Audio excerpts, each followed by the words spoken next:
बहुत समय पहले की बात है। द्वापर युग में ब्रजभूमि के हरे भरे वृंदावन में नंद बाबा और यशोदा मैया के साथ सैकड़ों गोप गोपियां और ग्वाल बाल रहते थे। हर साल कार्तिक मास में वे बड़े उत्साह से इंद्रदेव की पूजा करते थे। ढेर सारे फल, मिठाइयां, दूध और फूल इंद्र को चढ़ाते, क्योंकि वे मानते थे कि इंद्र ही वर्षा के स्वामी हैं। एक साल फिर वही तैयारी चल रही थी। तभी छोटे से बालक श्री कृष्ण ने मुस्कुराते हुए नंद बाबा से पूछा, बाबा, आप लोग इंद्रदेव की पूजा क्यों करते हैं? इंद्र तो बादल और पानी भेजते हैं। बेटा, इंद्रदेव हमारी रक्षा करते हैं। उनकी कृपा से ही हमारी फसलें और पशु समृद्ध होते हैं। लेकिन हमारा सारा जीवन तो इस गोवर्धन पर्वत पर टिका है। यह पर्वत हमें छाया देता है, गायों को चारा देता है और ब्रज को उपजाऊ बनाता है। अगर पूजा करनी है तो गोवर्धन की करनी चाहिए। कृष्ण की मधुर बातों में इतनी शक्ति थी कि सब मान गए। सब गाते बजाते गोवर्धन की परिक्रमा करने लगे। पूरा ब्रज आनंद और भक्ति से भर गया। जब इंद्रदेव को पता चला कि ब्रजवासियों ने उनकी पूजा छोड़ दी और एक पर्वत की पूजा शुरू कर दी, तो उनका अहंकार जाग उठा।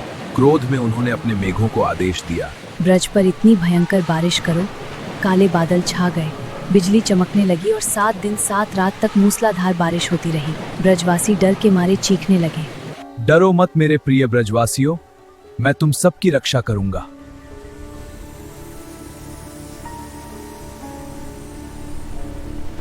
कृष्ण ने अपना बायां हाथ उठाया और अपनी छोटी उंगली पर पूरे गोवर्धन पर्वत को उठा लिया, ठीक वैसे जैसे कोई बच्चा खिलौना उठाता है। पर्वत अब एक विशाल छत्र की तरह बन गया। सभी ब्रजवासी, पुरुष, स्त्रियां, बच्चे, गायें और बछड़े गोवर्धन के नीचे आ गए। 7 दिन तक बारिश होती रही, लेकिन एक भी बूंद किसी को नहीं छू सकी। अंदर सब हंसते खेलते भजन गाते रहे। कृष्ण की छोटी उंगली पर पूरा पर्वत टिका रहा। हरे कृष्णा कृष्णा कृष्णा हरे हरे, हरे राम हरे राम। 7वें दिन इंद्रदेव थक गए।